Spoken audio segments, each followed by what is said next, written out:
Have you ever felt like your mind never stops racing? Do you lie awake at night, replaying conversations, calculating futures, worrying about things that haven't even happened yet? Welcome back to the channel. I'm truly grateful to have you here. Today, we'll explore something ancient, profound, and surprisingly relevant. 3 powerful lines from one of the oldest Buddhist texts in existence, the Diamond Sutra, that have the ability to bring your spinning thoughts to a stop and your weary heart to peace. In today's modern world, we are overwhelmed not only by the things we must do, but even more so by the thoughts we constantly entertain.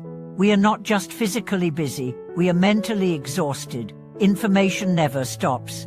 Expectations never ease. We live in a state of constant comparison, planning, regretting, desiring, judging. And we begin to mistake this mental chaos for life itself. But what if I told you that peace doesn't come from doing more or fixing your outer life, but from deeply understanding the nature of your thoughts themselves? Let's begin with the first lie. All conditioned phenomena are like a dream, an illusion, a bubble, a shadow. At first glance, this might sound like a poetic metaphor, but it's not poetry.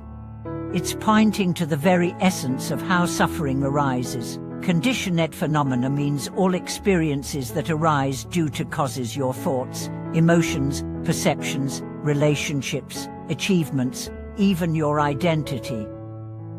The Diamond Sutra is not saying that these things don't exist. It's saying they're not as solid or permanent as you believe.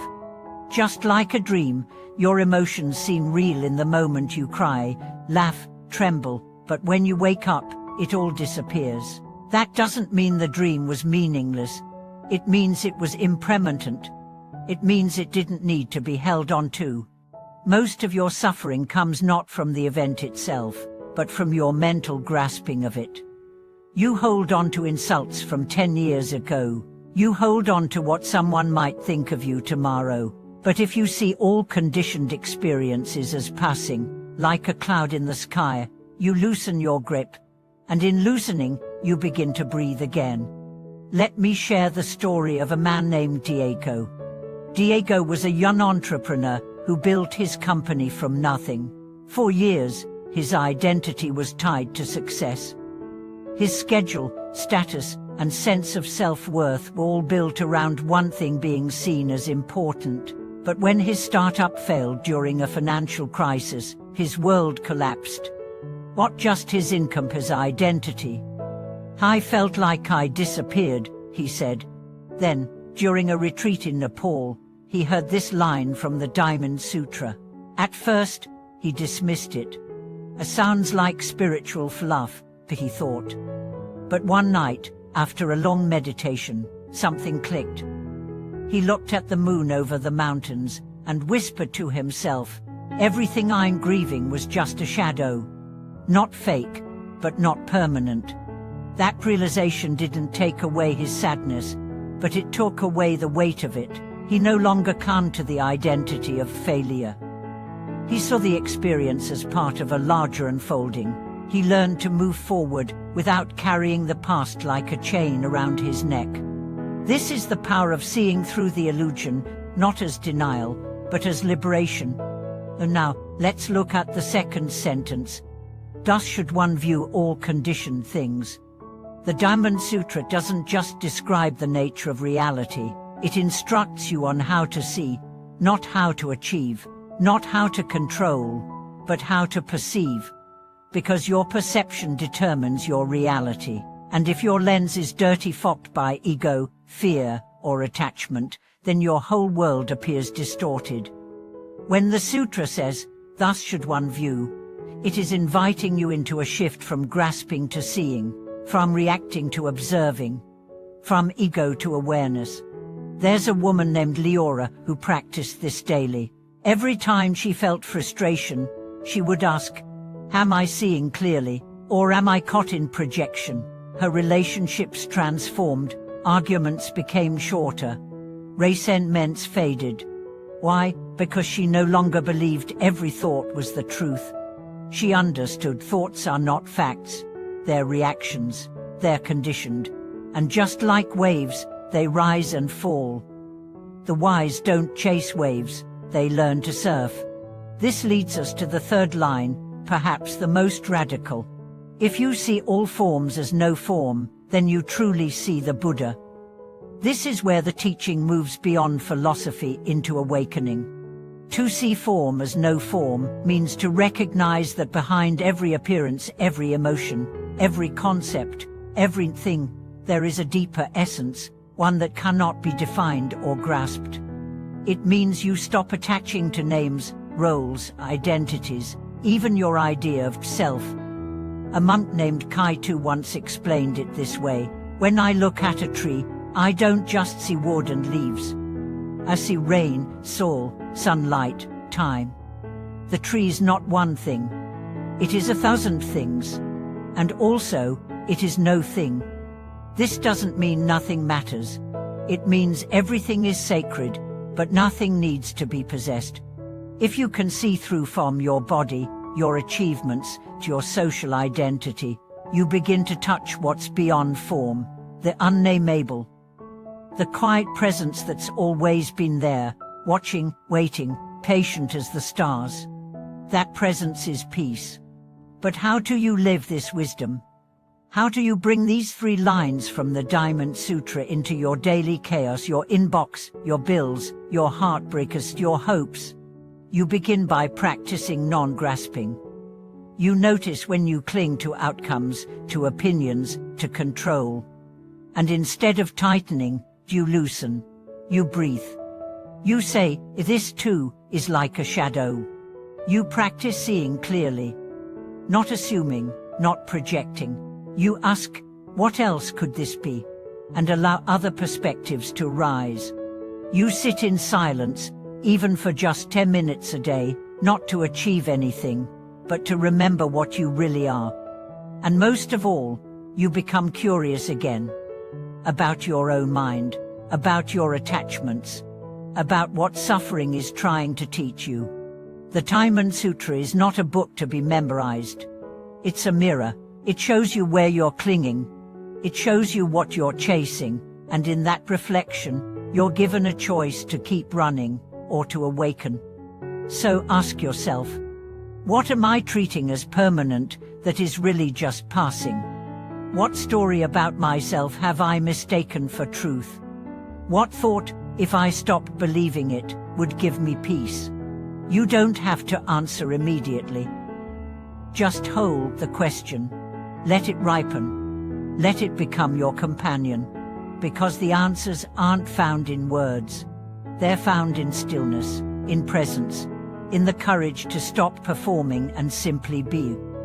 When the Diamond Sutra says, all conditioned phenomena are like a dream, an illusion, a bubble, a shadow, it is not denying the world. It is inviting us to examine our relationship with the world. Think about how much energy you've given to things that have already passed: arguments, missed opportunities, status symbols. Or how much energy you've given to things that haven't even happened: imagined disasters, other people's judgments, future outcomes. What if the very source of your suffering was not in the thing itself, but in your attachment to it as real, fixed, personal? Consider this moment, the emotion you feel right now, the thought circling your mind, the identity you cling to. Can you see it like a cloud, real in appearance, but passing? Tangible in feeling, but empty in permanence? You don't have to fight it. You don't even have to fix it. Just see it. And in seeing, space opens.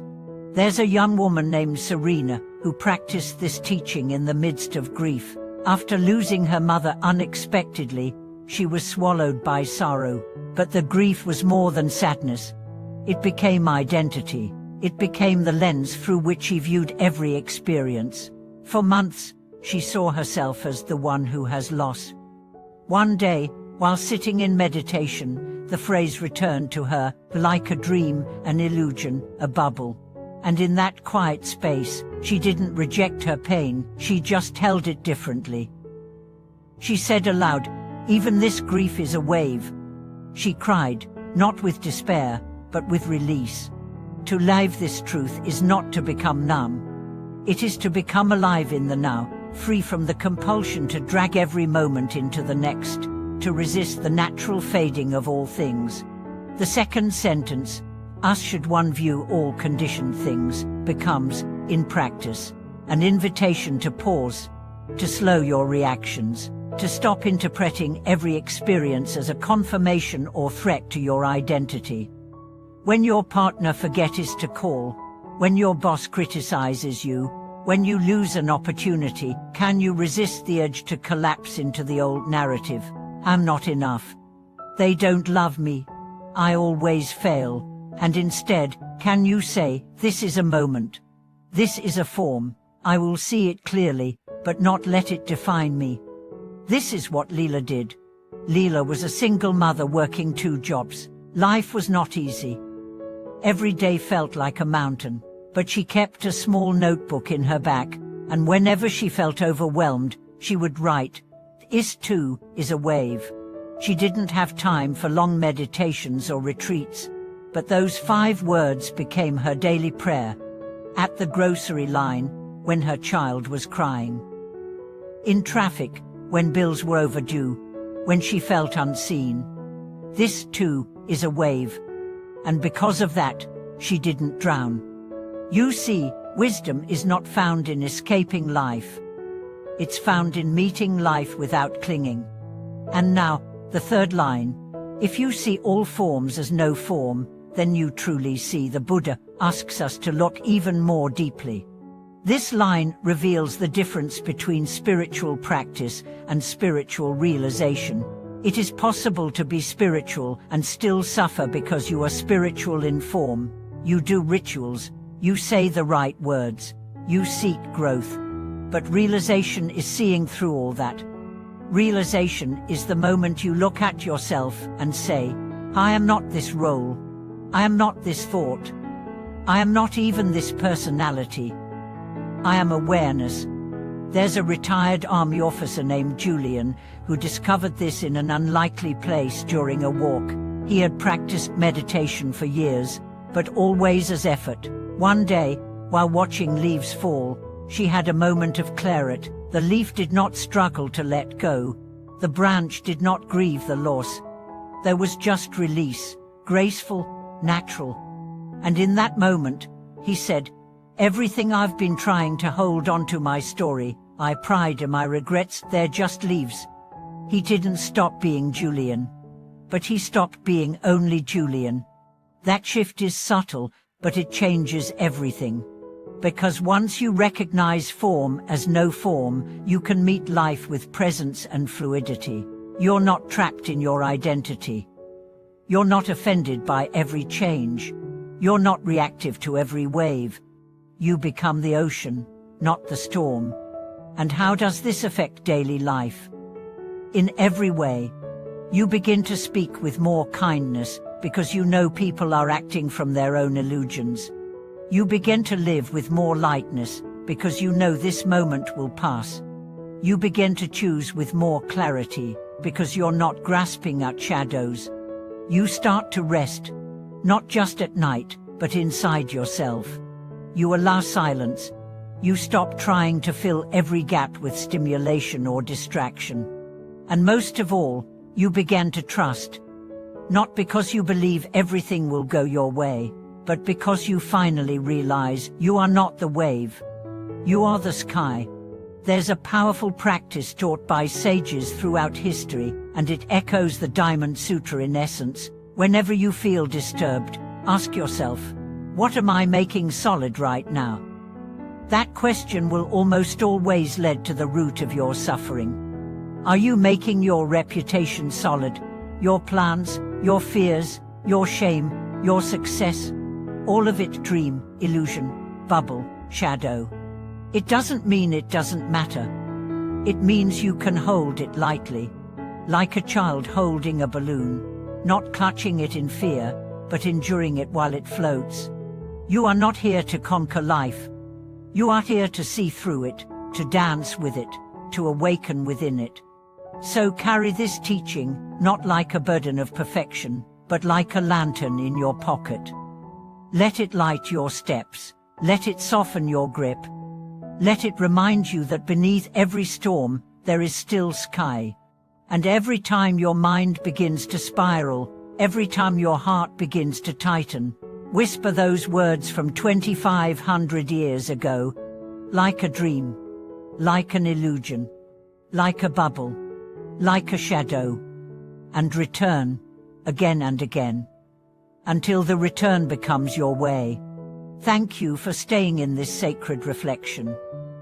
If something in these words helped you feel lighter, clearer, or more present, I'd love to hear your experience in the comments. Let's keep this space alive, a space where ancient wisdom becomes modern liberation. If this video brought peace to your day, please subscribe, like, and share it with someone who might be quietly suffering in their own mind, waiting for the reminder that they are not alone. Thank you for watching this video.